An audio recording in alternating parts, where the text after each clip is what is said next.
My name is Dereck Flippance. I work in the Royal Engineers Museum here as a volunteer. I served in the Royal Engineers for 24 years and I've worked here as a volunteer for the last 7 years. And the part we're in at the moment is one of my favourite parts. It's the World War II gallery. This is my favourite place because I spent a lot of time in the army building bridges. I'm called the Bridge Master.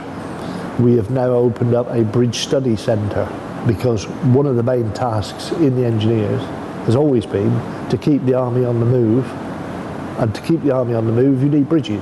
Some of the oldest things we have got in this museum go back hundreds of years.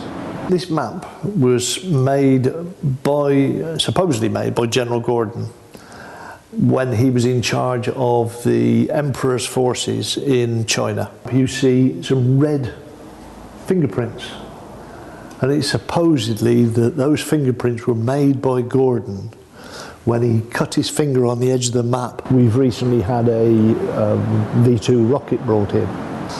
This particular part of the Berlin Wall came from near Checkpoint Charlie, and it was brought from there by the last Royal Engineer Squadron to be posted into Berlin, and that was 3/8 Squadron, and they were always known as the Berlin Squadron.